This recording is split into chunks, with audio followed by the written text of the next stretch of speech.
Hey guys, Ike here from Mike'sOutdoors.com. Here today to do a review on the new G5 Deadmeat Broadhead. This is a 3-blade broadhead, and we're going to do this blade a little different. We're going to do it up close, do a tabletop review for you guys so you can see these up close. These targets, I've already tested all these out. I've destroyed one. They do come with 3, and we'll talk about this in a second, but they do come with 3. I have broke all the blades off of this one. So what is new about these is they got the same great quality, got a good cutting diameter on them. They got a 1.5 inch cutting diameter on them. They're a 3-blade, but they have a couple new features on them that are really cool and really new to these G5 broadheads. First is this snap ring. This has a little deal right here that is for retention of your blades. Slide it right in there, and it's got a groove, and it'll only slide in there in one spot. Now your blade's got this little bump on the back, and what it's going to do is when you close it, you're just going to go like that. You're going to slide it right into your snap ring, and now you know that that broadhead is closed up. And you have to be careful doing this because these are extremely sharp. So just like that, and my broadhead is secure. My ring, it's snapped into that snap ring. So really cool new technology on that snap ring. A lot of the other broadheads out there, you know, you have to try to guess on whether they are closed or not like that. Whenever I would get my broadheads out of my quiver, I would pop them out and I would put them on an arrow and I would shake them and make sure that none of the blades were wobbling and loose, and then we'll go from there and snap them back into place. So these do have a replaceable blade on them. Like I said, 1.5 inch cut in diameter, made out of 100% grade A steel. You won't believe what we've done to this one, and we did break the blades on it, but the ferrule is still in really good shape. And we did quite a bit of stuff to that one before we got it to break. So the one thing that I ran into with these, and I run into with all expandable broadheads, was the problem of that channel filling up. Just like that, you can see those, I've shot them into the target and it filled those channel up. So to solve that problem, G5 has done a couple different things. One, they've given you this ballistics match point right here, which looks just like these. It's the same aerodynamic shape, and it weighs exactly the same. Now, I sighted my bow in. I'm shooting. You'll see in the test, I'm shooting the G5 Synergy. My bow's sighted in. I took and put one of these on the arrow and was shooting little 2-inch groups at 20 yards, 30 yards, the 3.5 inch groups, 40 yards. I was shooting my typical 4-inch group. This flew just like my field point. The reason all these have been into a target is because I was doing different things to test them out and see if they did indeed fly like this ballistic match point, and it sure did. They flew exactly the same as this ballistic match point, and this ballistic match point flew exactly the same as my field points. So if you're like me, you're going to shoot 1 or 2 and just make sure, but there's no need for these to ever be in a target. If you do run them into a target, they have a really cool system to retain your blades. You've got on your front of your blade, you've got and I can't get this one apart, but they've got a little bump, a little knob that'll slide right here in that hole, and then your blade will actually go up, and that's how your blade, this is a 2-piece, this screws right back together. And again, this is the one that's been tested, so this one's not that great, but so when you get these in the target, you can take these apart and you can clean all of that stuff out of the center.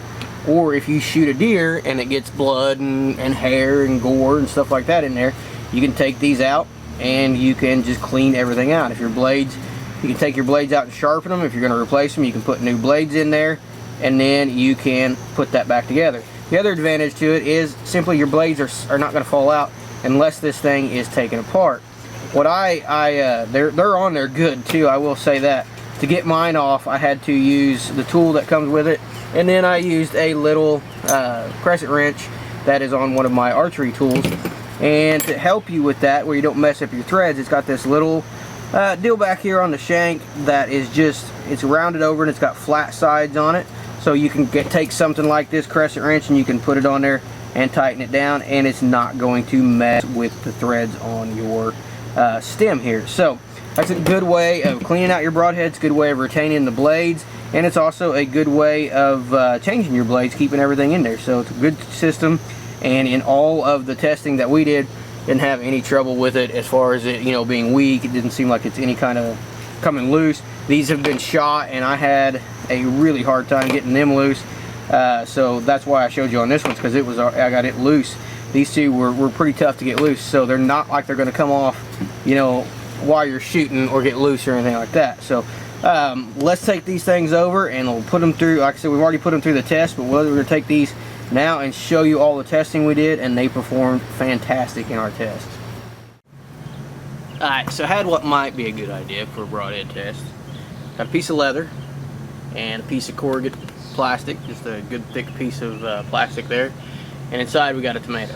So if I can hit this with the Deadmeat Broadhead, we can see whether it'll open up on this leather, which is a little, it's a skin, I mean it is a dried out animal skin. Replica of a little bit of tissue underneath and replica of a heart in the middle. So if nothing else, it's probably not a very scientific approach, but nothing else, it ought to be cool to watch this tomato splatter.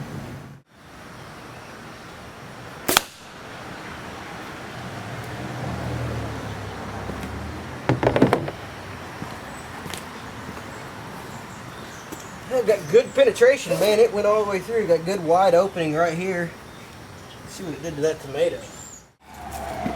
So that was a pretty interesting little experiment. Again, not very scientific, but you can see it went through the leather,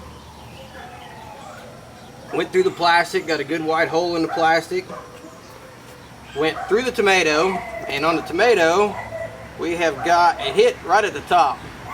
But you can see good wide hole in the tomato. Good, I mean, the blade extends down to there, blade over here, blade here. Again on the exit, good big hole in the exit. You know, good 1.5 blade width, opened up no problem.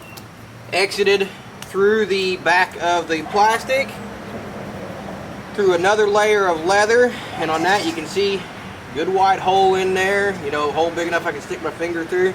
And then penetrated all the way through my target, through the back side where I had to take it apart. So, real quick too, that's the nice thing about these that I like, is you can see the ferrule will actually unscrew from the, or the, I don't know how the correct terminology probably, but the insert, the part that screws into your insert of your bow will actually unscrew from the ferrule of the broadhead. And what I like about this is it makes the blades to where they will not come out, no matter, as long as it's together. And the other thing is it fills with foam from my target, and that makes it super easy to clean out. So I can imagine whenever you kill a deer, it makes it, your blades are going to lock in there. They're not going to be able to fall out without this thing coming apart, which if you get it good and tight, it won't come apart. And then the other thing is when you do kill a deer, it'll be easy to take it apart, clean all the blood and gore and stuff out of there. And then when you want to replace blades, it's really easy to replace the blades. Just take it apart, pop these blades out, pop the new ones in, put it back together. Okay, so our next test here is just going to be kind of a penetration test. It's done a really good job on penetrating the first time, but what I've got here, this is a corrugated plastic, which I'll bring it up close to the camera here. You can see it's a 3/16 thick, something like that. But it's just a corrugated plastic. It's got ribs running this direction with it. And what I've got here is I've got 14 layers of this stuff. I use this for sighting in my rifle, just to give me something to put my targets onto. And don't make fun of my grips, I'm not a rifleman. But, so what I've done is I've got it going not just one direction, I've got the corrugate going several different directions. And I may even change it up to where they go the opposite each direction. That's what I'm going to do. I'm going to make it go, the corrugate's going to go sideways and then it's going to go vertically. So horizontally, vertically on each layer. And we've got 14 layers of this stuff. So I want to see if it'll penetrate through all this stuff and see, you know, just how well the penetration will hold up with something that's tougher than foam.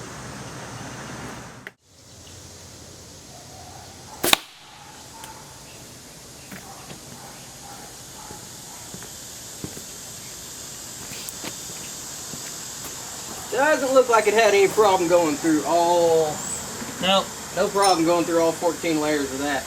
Now my setup too is, I'm shooting a 450 grain deer crossing small diameter arrow. I'm shooting a prime, I don't even know which one this is. This is the Synergy, I believe. Yeah, this is the Synergy. This is the prime Synergy.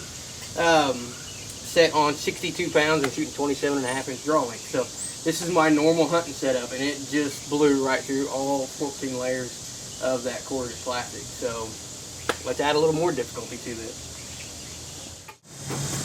Alright, so we shot a bunch of soft stuff. Now let's see how tough these things are. This is, we got a new dryer and I'm hauling off some stuff. So I was looking for something tough to shoot this broadhead into, and I grabbed this off of the scrap trailer. This is just a GE dryer door that we're going to shoot. You can see pretty thick door, double layered, cheap sheet metal.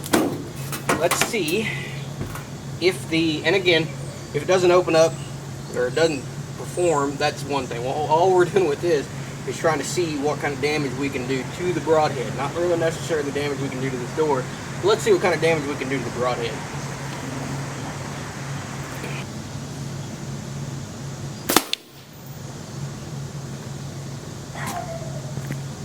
Good entry hole. Look at that entry hole. Good big entry hole.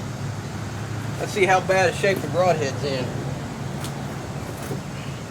This ought to be fun getting out. It penetrated it penetrated through great.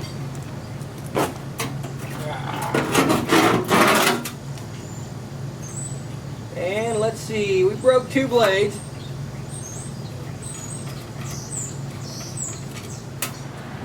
Doesn't look like anything's bent or anything like that on there, so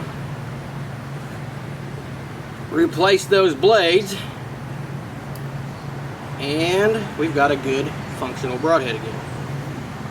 Yeah, the band is messed up, so we have to replace that band. But let's see how she spins. Yep, no wobble to it. Spins good. So everything there is still straight. Put some new blades on it and go to town. You're ready to shoot another deer with it. Okay, so that is the G5 Deadmeat Broadhead. That's a new one from G5. I love the point on it. I love the blade system. I like the way the blades are angled when they're snapped in to the snap ring. When it hit right there, it's going to push that blade back and make sure it opens every time. So it's a good broadhead, well designed. I love the new innovations that they put on this. The snap ring, the 2-part, makes it easy to clean. I like the fact that the blades, can't fall out without it coming apart. So if this blue ring comes off there, that snap ring comes off, you still can't get those blades out of there without taking this thing completely apart. So I really like the new innovations in the Deadmeat broadheads, and I think this is going to be a very deadly, very accurate broadhead, and it's going to be tough as nails. As you can see, all the stuff that we did to it, it held up great. So check this out. We'll put a link to G5's website below. For more product reviews, you can check us out. Our website is ikesoutdoors.com. Please be sure to like, subscribe, and share, and check us out on Facebook. And please be sure to visit our new partner, Full Drawn Addiction. We'll put their website in the description below as well.